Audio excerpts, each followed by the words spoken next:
विद्यार्थी मित्रों, chapter number 6 सपुष्पी वनस्पतिनी अंतस्थ रचना एमां आपणे गई वखते बात करी थी कि वनस्पति पेशी तंत्र जेमां रचना अने स्थानना आधारे प्रकार तो 3 प्रकार जोवा मळे छे।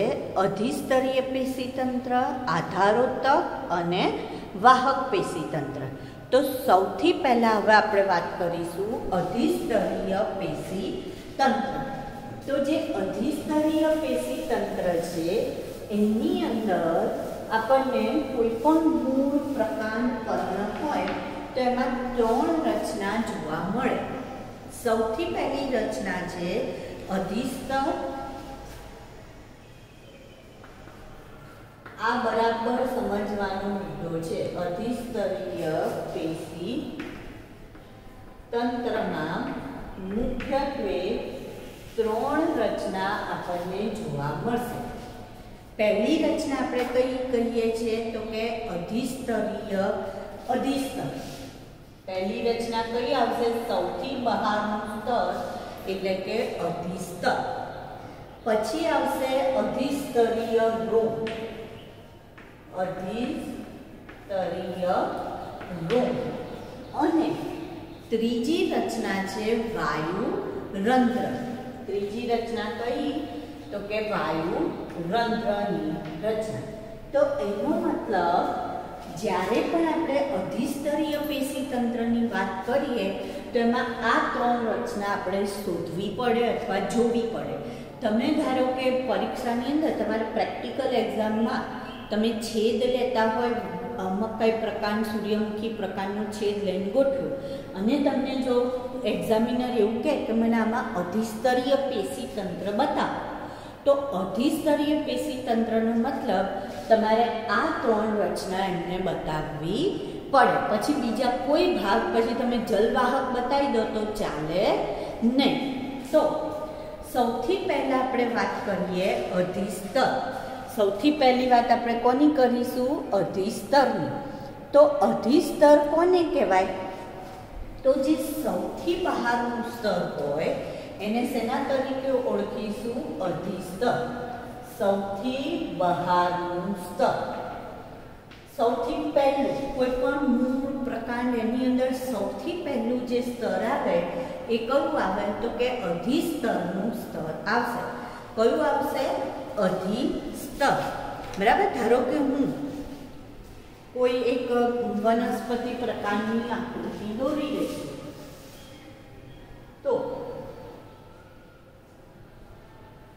एनी अंदर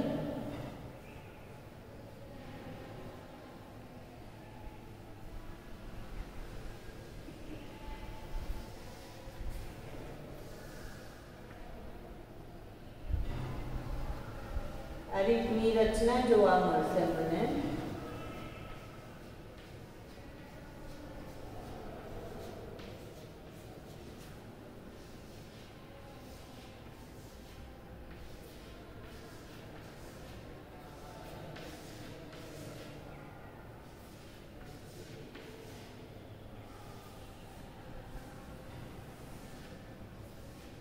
बराबर।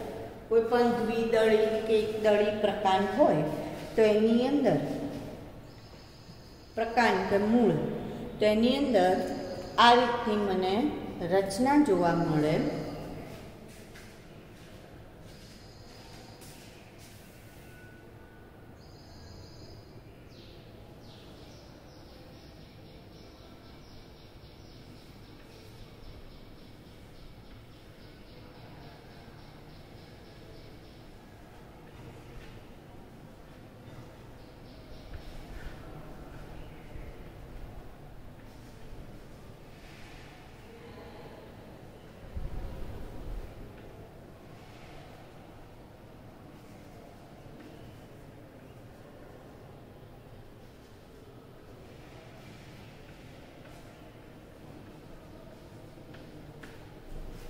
तो आ रीतना रचनानी अंदर आ धारो के मूळनी रचना छे तो सौथी पहलुं जे स्तर जोवा मळे छे ए स्तरने आपणे सेना तरीके ओळखीशुं तो के આ જે સ્તર છે સૌથી પહેલું સ્તર, એને આપણે શેના તરીકે ઓળખીએ છીએ? અધિસ્તર. તો સૌથી બહારનું સ્તર જેને આપણે શું કહીએ છીએ? અધિસ્તર તરીકે ઓળખીએ છીએ. હવે એ શેનું બનેલું છે? કઈ પેશીનું? તો કે મૃદુતકનું બનેલું. અને કેટલા સ્તર છે? તો જો અધિસ્તર માત્ર એક જ સ્તર છે. અધિસ્તર માત્ર કેટલું છે? એક જ સ્તર છે. એટલે મૃદુતકનું બનેલું એક સ્તર. મૃદુતકનું બનેલું એક સ્તર એટલે એક સ્તરીય. મૃદુતકનું બનેલું અને કેવું છે? તો કે એક સ્તરીય છે. હવે મૃદુતકનું બનેલું એક સ્તરીય.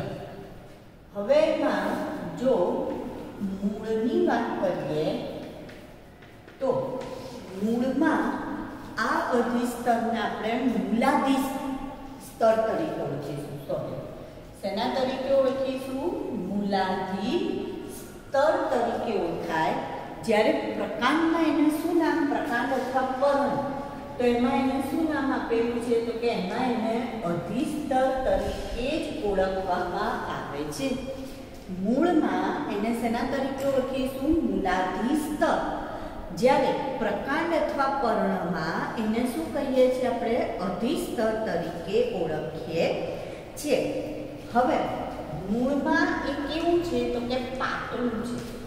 જ્યારે પ્રકાંડ અને પર્ણમાં એ કેવું છે?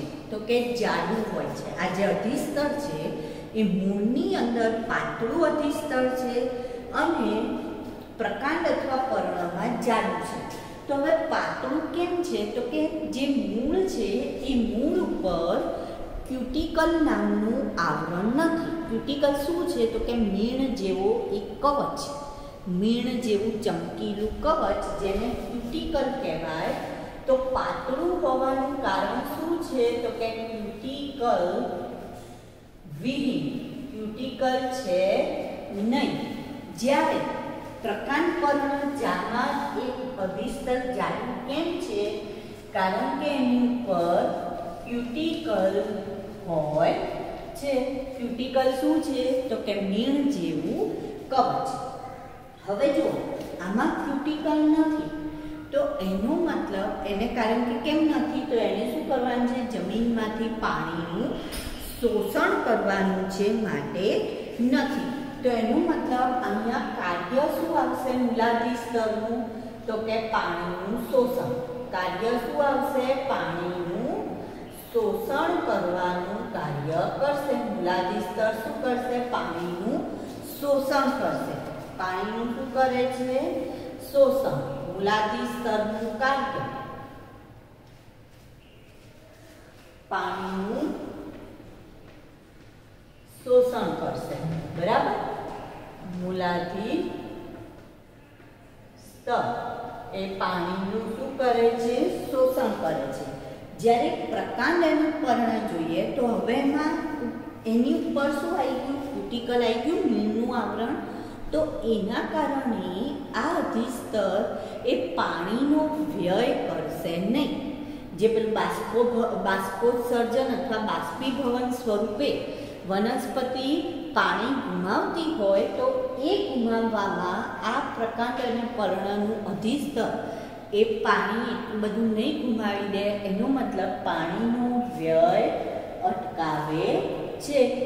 તો એનું કાર્ય શું આવશે? પાણીનો વ્યય અટકાવે અને રક્ષણ.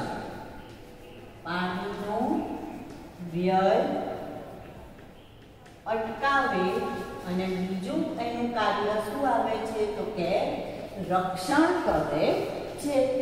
ક્યુટિકલના કારણે એનું રક્ષણ થાય છે. તો પહેલું સ્તર થયું અધિસ્તર, સૌથી બહારનું સ્તર. મૃદુતકનું બનેલું છે, એક સ્તરીય જ છે, માત્ર એક જ સ્તર હોય. એટલે હંમેશા જ્યારે પણ દોરતા હોઈએ આપણે આકૃતિ તો આ ધ્યાન રાખવાનું કે અધિસ્તરનું માત્ર આપણે એક જ સ્તર બતાવવાનું. જો તમે આવું એકના બદલે અહીંયા નીચે પણ આવી રીતના બીજું સ્તર બતાવી દો તો આપણી આકૃતિ શું થઈ જાય? ખોટી પડી જાય, એટલે ચાલે નહીં. તો એક જ સ્તર બતાવવું પડે. મૂળમાં એને શેના તરીકે ઓળખાય? મૂલાધિસ્તર. પ્રકાંડ અને પર્ણમાં તો એને અધિસ્તર કહીશું. કેવું છે? પાતળું અને ક્યુટિકલનું કોઈ આવરણ છે નહીં. ક્યુટિકલ શું છે મેં તમને કહું. મીણયુક્ત કવચ, જેને ક્યુટિકલ કહેવાય. જાડું છે પ્રકાંડ પર્ણમાં, કારણ કે ક્યુટિકલ ધરાવે છે. જો કાર્ય જોઈએ તો પાણીનું શોષણ કરે છે મૂળમાં, જ્યારે પ્રકાંડ અને પર્ણમાં એ શું કાર્ય કરે છે? તો કે પાણીનો વ્યય અટકાવે અને રક્ષણ કાર્ય કરે છે. હવે આવશે અધિસ્તરીય રોમ. બીજી રચના કઈ છે? અધિસ્તરીય રોમ. તો અધિસ્તરીય રોમ જે છે એમાં પણ આપણે મૂળ અને પ્રકાંડ જોઈએ. તો મૂળમાં એને શેના તરીકે ઓળખીશું? મૂળ રોમ તરીકે. અને પ્રકાંડ અથવા પર્ણમાં એને પ્રકાંડ રોમ તરીકે ઓળખાય. શેના તરીકે ઓળખાય? પર્ણમાં અથવા પ્રકાંડમાં એને પર્ણ રોમ તરીકે ઓળખી શકાય. તો જો આ અધિસ્તરમાંથી આવી જે રચના નીકળે છે આ શું છે? તો કે આ મૂળ રોમ છે. શું છે? મૂળ રોમની રચના છે. હવે આ મૂળ રોમ એ કેવા છે? તો કે એક કોષીય છે, જ્યારે પ્રકાંડ રોમ કેવા હોય છે? તો કે બહુકોષીય હોય છે. પ્રકાંડ રોમ કેવા છે? બહુકોષીય. હવે જો બે વચ્ચેનું કાર્યનો તફાવત જોઈએ તો મૂળ રોમ શું કરે? તો જેમ મૂળ જે છે અધિસ્તર જમીનમાંથી પાણીનું શોષણ કરે છે, પણ કેટલીક વખત એવું થાય કે એને બહુ ઊંડે સુધી જવું પડે, તો મૂળ રોમ શું કરશે? આજુબાજુના વિસ્તારમાંથી પણ પાણી લાવવાનું કામ કરશે. એનો મતલબ પાણીનું શોષણ કરે, શોષણમાં મદદ, પાણીના શોષણમાં મદદ કરે છે. જ્યારે પ્રકાંડ અને પર્ણમાં જે પ્રકાંડ રોમ છે એ શું કામ કરશે? તો બાષ્પોત્સર્જન દરમિયાન પાણીનો વ્યય અટકાવે છે. બાષ્પોત્સર્જન દરમિયાન પાણીનો વ્યય અટકાવે. પ્રકાંડ રોમનું કાર્ય શું થયું? બાષ્પોત્સર્જન દરમિયાન પાણીનો વ્યય અટકાવે. તો જુઓ, પહેલી રચના અધિસ્તર જોઈ, બીજી રચના આવ્યું અધિસ્તરીય રોમ. તો અધિસ્તરીય રોમમાં મૂળમાં એને શેના તરીકે ઓળખીશું? મૂળ રોમ તરીકે. પ્રકાંડ અથવા પર્ણમાં એને શેના તરીકે ઓળખીશું? પ્રકાંડ રોમ તરીકે ઓળખીએ. મૂળ રોમ એક કોષીય હોય, પ્રકાંડ રોમ બહુકોષીય હોય. મૂળ રોમનું કાર્ય શું? તો પાણીના શોષણમાં મદદ કરે છે, જ્યારે પ્રકાંડ રોમ શું કરે છે? તો બાષ્પોત્સર્જન દરમિયાન જે પાણીનો વ્યય થાય એને અટકાવવામાં મદદ કરે છે. અને હવે છેલ્લી રચના, ત્રીજી રચના વાયુરંધ્રની આપણે વાત કરીશું. તો વાયુરંધ્રની જો વાત કરીએ તો વાયુરંધ્ર મૂળમાં જોવા મળતા નથી. વાયુરંધ્ર મૂળમાં જોવા મળતા નથી. તેનો મતલબ એ શેમાં જોવા મળશે? પ્રકાંડ અને પર્ણમાં. વાયુરંધ્ર શેમાં જોવા મળશે? વાયુરંધ્ર તો પ્રકાંડ અને પર્ણમાં જોવા મળતી આ એક રચના છે. બરાબર? પ્રકાંડ અને પર્ણમાં જોવા મળતી જે છિદ્રમય રચના છે એને આપણે શેના તરીકે ઓળખીએ છીએ? વાયુરંધ્રમાં જોવા મળતી છિદ્રમય રચના. હવે જો એને પ્રકાંડમાં હોય તો આપણે વાયુરંધ્ર કહીએ છીએ, પર્ણમાં હોય તો પર્ણરંધ્ર તરીકે પણ ઘણી વખતે એનો ઉલ્લેખ કરેલો હોય છે. બરાબર? હવે એની જો રચના જોઈએ તો રચના પહેલાં આપણે એક રચનાની વાત કરીએ વાયુરંધ્રની. તો વાયુરંધ્ર જે છે એ બે રક્ષક કોષો ધરાવે. શું ધરાવે? રક્ષક કોષો. પણ પહેલાં એની કાર્યની વાત કરીએ. તો વાયુરંધ્ર શું કાર્ય કરે? તો વાયુરંધ્ર એનો મતલબ એ શું કરશે? તો વાયુની આપ-લેનું નિયમન કરે છે. શું કરે છે? વાયુની આપ-લેનું નિયમન કરવાનું કામ કરશે. હવે એની જો રચના જોઈએ તો બે રક્ષક કોષ ધરાવે છે અને વચ્ચે શું છે? છિદ્ર છે. તો હવે જો એકદળી અને દ્વિદળી વનસ્પતિ લઈએ તો એમાં આપણને આ વાયુરંધ્રની રચના જુદા જુદા પ્રકારે જોવા મળશે. ધારો કે દ્વિદળીના આપણે જોઈએ તો એની અંદર રક્ષક કોષ કેવા આકારના હોય? વૃક્કાકાર હોય છે. રક્ષક કોષ. તો એક દળીમાં રક્ષક કોષ કેવા આકારના? ડંબેલ આકાર. અને દ્વિદળીમાં કેવા? તો કે વૃક્કાકાર. પછી બીજા છે એને મદદ કરતા કોષ સહાયક કોષ. તો એક દળીમાં ત્રિકોણ આકારના સહાયક કોષ છે. ત્રિકોણ આકારના સહાયક કોષ, જ્યારે દ્વિદળીમાં સહાયક કોષ હાજર હોતા નથી, ગેરહાજર હોય છે. હવે જે આ બે રક્ષક કોષ અને સહાયક કોષની રચના છે એને કહેવાય વાયુરંધ્ર પ્રસાધન. તેના તરીકે ઓળખાય વાયુરંધ્ર પ્રસાધન, એટલે કે રક્ષક કોષ અને સહાયક કોષ. તો તમને એવો પ્રશ્ન પૂછાય કે વાયુરંધ્ર પ્રસાધન એક દળીમાં હાજર હોય છે અને દ્વિદળીમાં ગેરહાજર હોય છે. આ વિધાન સાચું કે ખોટું? તો સાચું. કેમ? કારણ કે વાયુરંધ્ર પ્રસાધનનો મતલબ રક્ષક કોષ અને સહાયક કોષ. પણ જો આની જગ્યાએ એવું પૂછાય કે વાયુરંધ્ર પ્રસાધન એક દળીમાં ગેરહાજર અને દ્વિદળીમાં હાજર, તો ખોટું, કારણ કે દ્વિદળીમાં સહાયક કોષ હોતા નથી.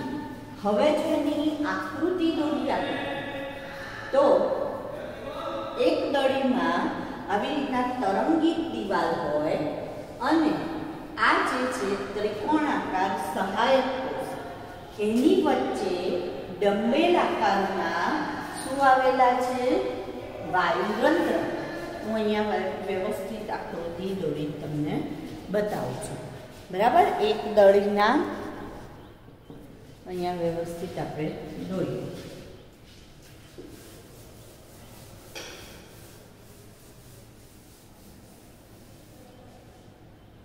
તરંગિત આ રીતની દિવાલ હોય જેમાં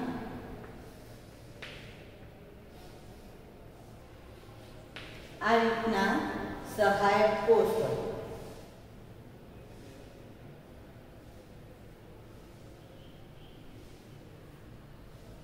અને એમાં રક્ષક કોષ આ પ્રકારે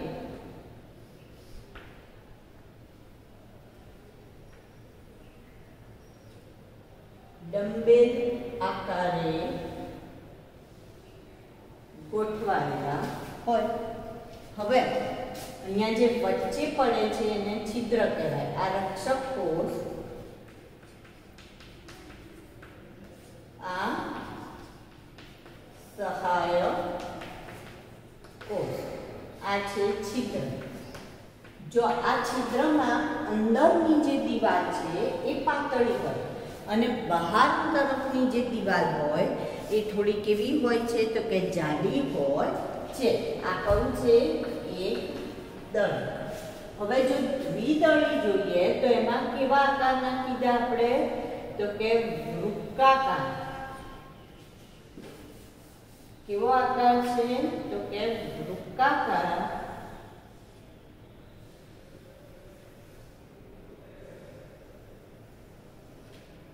આ રીતના.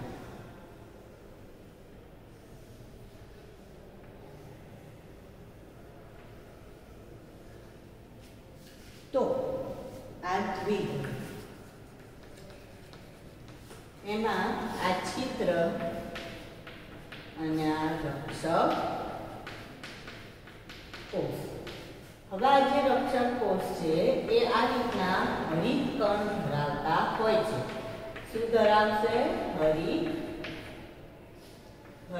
કણ ધરાવે છે. શું ધરાવે છે? હરિત કણ ધરાવે.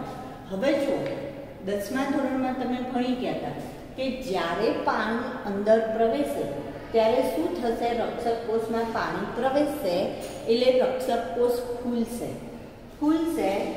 ધારો કે આમાં પાણી પ્રવેશ્યું તો પાણી પ્રવેશવાના કારણે રક્ષક કોષ ફૂલે એટલે પાણીના અણુઓ આ દિવાલ ઉપર દબાણ કરે, અહીંયા દબાણ કરે.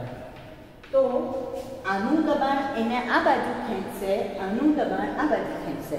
તો જે છિદ્ર છે એ છિદ્ર ધીરે ધીરે શું થતું જશે? તો કે પહોળું થાય છે એટલે છિદ્ર વધારે ખુલશે. હવે જ્યારે પાણી જો આમાંથી બહાર નીકળી જશે તો જે પેલું દબાણ થયું તે ઓછું થશે અને છિદ્ર ફરી પાછું પોતાની જગ્યાએ. અને જો પાણી વધારે ઓછું થઈ જાય તો છિદ્ર શું થશે? બંધ થઈ જશે. હવે જો છિદ્ર બંધ થઈ જાય તો એનો મતલબ પ્રકાંડ કે પર્ણમાંથી વાતાવરણમાં પાણી જાય નહીં. તો જ્યારે પણ પાણીની ખેંચ હોય, જલતાણની સ્થિતિ હોય તો વાયુરંધ્રના છિદ્ર બંધ થઈ જશે એટલે કે વાતાવરણમાં પાણી જશે નહીં અને વનસ્પતિમાં પાણીનું શું થશે? સંગ્રહ થશે. તો એનો મતલબ વાયુરંધ્ર એ આ રીતના પાણીના સંગ્રહમાં એને શું કરે છે? મદદ કરે છે અને વાયુઓની આપલેમાં મદદ કરશે. તો છિદ્ર ખોલબંધ થવાની ક્રિયા એ કોને આભારી છે? તો કે રક્ષક કોષોને આભારી હોય છે.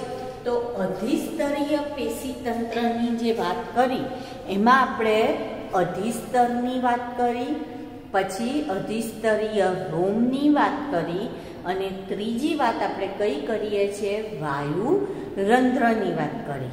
તો આ શું થયું? અધિસ્તરીય પેશી તંત્રની વાત થઈ. હવે આપણે બીજું પેશી તંત્ર જોઈએ જેનું નામ છે આધારોત્તક પેશી તંત્ર. બીજું પેશી તંત્ર કયું છે? આધારોત્તક પેશી તંત્ર. તો મેં કહું છું તમને કે આધારોત્તક પેશી તંત્ર કોનું બનેલું છે? તો આધારોત્તક પેશી તંત્ર એ મૃદુત્તક, દ્રઢોત્તક અને સ્થૂળ કોણકનું બનેલું હોય છે. કોનું બનેલું છે? મૃદુત્તક, દ્રઢોત્તક અને સ્થૂળ કોણકનું બનેલું હોય છે. એટલે એમાં સેન્ડવિચ જેવું બનશે. જેમ ક્લબ સેન્ડવિચ બનાવીએ પછી એક ઉપર લેયર મૂકતા જઈએ એવું અહીંયા લેયર આપણને જોવા મળશે. તો પહેલે મૃદુત્તક હોય તો પછી એના ઉપર સ્થૂળ કોણકનું લેયર, પછી એના ઉપર દ્રઢોત્તકનું લેયર, એવા જુદા જુદા પેશીના લેયર એકબીજા ઉપર થાય છે. તો હવે બીજું આવશે આધારોત્તક પેશી તંત્ર. આધારોત્તક પેશી તંત્ર. તો આધારોત્તક પેશી તંત્રની વાત કરીએ તો એની અંદર આપણને સૌથી પહેલી રચના જોવા મળશે બાહ્યક. પહેલો ભાગ કયો જોવા મળશે? બાહ્યકનો ભાગ જોવા મળશે. ત્યાર પછી આવશે પરિચક્ર. જેમ મેં હમણાં મૂળની રચના દોરી હતી તેમાં પેલું ગોળ દોર્યું હતું ને એ શું હતું? પરિચક્ર હતું. અને ત્રીજો સૌથી વચ્ચેનો કેન્દ્રનો ભાગ જેને કહેવાય મજ્જા. કેન્દ્રનો ભાગ એને શેના તરીકે ઓળખીએ? મજ્જા. તો જો અધિસ્તર, હવે એના નીચેનું જે સ્તર આવે એ પહેલું કયું આવશે? તો બાહ્યક. હવે બાહ્યકમાં પણ અધસ્તર હોઈ શકે, પછી મુખ્ય બાહ્યક અને અંતઃસ્તર. બાહ્યકની અંદર 3 સ્તરનો સમાવેશ થાય. કેટલાક આપણે આગળ જ્યારે પ્રકાંડ મૂળ એની રચના જોઈશું તેમાં તમે આ જોશો. તો અધસ્તર, મુખ્ય બાહ્યક અને અંતઃસ્તર. અધિસ્તરની નીચે શું આવશે? અધસ્તર. કેટલાકમાં અધસ્તર જોવા મળે, કેટલાકને ના હોય. મુખ્ય બાહ્યક અને શું હોય? અંતઃસ્તર જ હોય. તો આ જે અધસ્તર છે એ સ્થૂલ કોણકનું બનેલું હોય. સ્થૂલ કોણકનું બનેલું હોય. તો સૌથી પહેલા આપણે અધસ્તરની વાત કરીએ. તો જે અધસ્તર છે એ સ્થૂલ કોણક અથવા તો સ્થૂલ કોણક પેશીનું બનેલું હોય અથવા તો એ દ્રઢોતકનું બનેલું હોય છે. શેનું બનેલું હોય? દ્રઢોતકનું. અને બહુસ્તરીય છે, એટલે એક કરતાં વધારે સ્તરનું બનેલું હોય. જો ખાલી જે અધિસ્તર હતું એ જ આપણે એક સ્તરીય વાત કરી.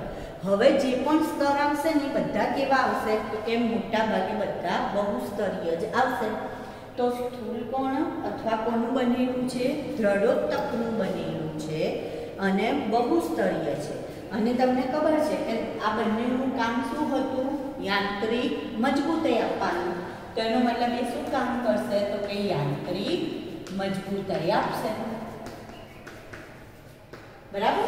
શું આપે? વનસ્પતિને યાંત્રિક મજબૂતાઈ આપે. હવે આપણે લઈએ મુખ્ય બાહ્યકની વાત કરીએ. તો જે મુખ્ય બાહ્યક છે એ મૃદુતકનું બનેલું હોય. કોનું બનેલું હોય? મૃદુતકનું. હંમેશા યાદ રાખવાનું કે પ્રકાંડ હોય, પર્ણ હોય, મૂળ હોય, કંઈ પણ હોય એમાં બાહ્યક કોનું બનેલું હોય? મૃદુતક. તો સેન્ડવિચ બનતી જાય છે. સૌથી પહેલી લેયર કોનું છે? સ્થૂલ કોણક. એના ઉપર કોણ મૂકીશું આપણે? મૃદુતક મૂકીશું. હવે આવશે અંતઃસ્તર. તો અંતઃસ્તર પણ સૌથી અંદરનું સ્તર છે. અંતઃસ્તર કયું સ્તર છે? તો કે સૌથી અંદરનું સ્તર છે. સૌથી અંદરનું સ્તર. બરાબર? અને જ્યારે મૂળમાં એની ઉપર આ જે અંતઃસ્તર છે એ પણ મૃદુતકનું બનેલું છે અને એની ઉપર સુબેરીનું આવરણ છે. શેનું આવરણ? સુબેરી. તો એને કાસ્પેરિયન પટ્ટિકા તરીકે ઓળખવામાં આવે છે. શેના તરીકે ઓળખીશું? કાસ્પેરિયન પટ્ટિકા તરીકે ઓળખીશું. બરાબર? પટ્ટિકાયુક્ત એટલે જે કોષો, ધારો કે આ રીતના કોષોનું જે સ્તર હોય એ સ્તરની ઉપર સુબેરીનું એવું આવરણ હોય. અહીંયા આ સુબેરીન યુક્ત થઈ જશે. આ કોષોનું સ્તર છે અને આ સુબેરીનું આવરણ છે. તો એ પાણી માટે અપ્રવેશી થઈ જશે. આ કાસ્પેરિયન પટ્ટિકા કહેવાય. અને એના કારણે શું થશે? તો કે પાણીને હવે આગળ જવા દેશે નહીં. બરાબર? તો આ કાસ્પેરિયન પટ્ટિકા યુક્ત થશે મૂળમાં. જ્યારે પ્રકાંડમાં એને આપણે કાંજી સ્તર તરીકે લેવામાં આવે છે. પ્રકાંડમાં એને શેના તરીકે લઈએ છે? કાંજી સ્તર.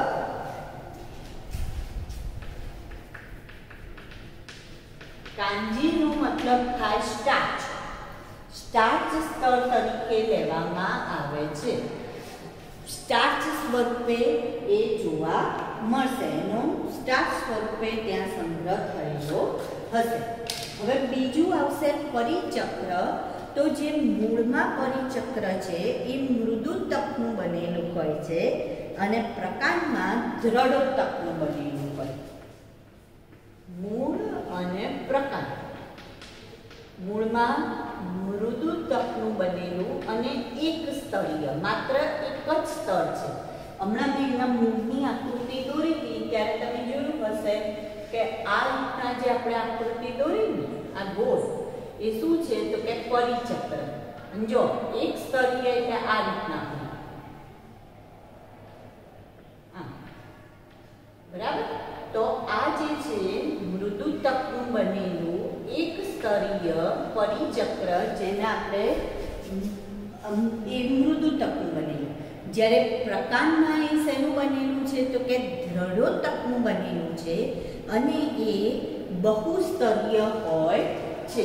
શેનું બનેલું? દ્રઢોતકનું બનેલું અને કેવું છે તો કે બહુસ્તરીય હોય છે. તો એમાં આ રીતના ગોળ સ્વરૂપે નહીં હોય, એ આપણે જ્યારે આકૃતિ દોરીશું ત્યારે હું તમને દેખાડીશ. તો પરિચક્ર અને છેલ્લે આવશે મજ્જા. મજ્જા એટલે કેન્દ્રનો ભાગ જે મૃદુતકનો બનેલો હોય. આ જે કેન્દ્રનો ભાગ છે એને મજ્જા કહીશું અને એ પણ શેનો બનેલો છે તો કે મૃદુતકનો. તો અહીંયા તમે જોશો કે જો આ પણ મૃદુતક, આ પણ મૃદુતક, આ પણ મૃદુતક. તો બાકીના બધા મૃદુતક, આગળ અધિસ્તર જોઈતું એ પણ મૃદુતક. ખાલી અધસ્તર જો હાજર હોય તો જ એ સ્થૂલકોણક અથવા દ્રઢોતકનું બનેલું હોય. તો તમને એવું નહીં થાય, એવું ના થવું જોઈએ કે આ બધું તો કેમનું યાદ રહેશે. તો તમારે ખાલી બાહ્યકમાં એટલું જ યાદ રાખવાનું કે જો અધસ્તર હાજર હોય તો જ એ સ્થૂલકોણક અથવા દ્રઢોતકનું બનેલું હોય. બાકી બાહ્યક શેનું બનેલું છે તો કે મૃદુતકનું. પરિચક્રમાં પણ એ જ રીતના, જો મૂળમાં પરિચક્ર મૃદુતકનું અને પ્રકાંડમાં દ્રઢોતકનું, બાકી બધું મજ્જાની શેનું બનેલું તો કે મૃદુતકનું બનેલું છે. તો આ કયું પેશીતંત્ર થયું? આધારોતક પેશીતંત્રની વાત થઈ.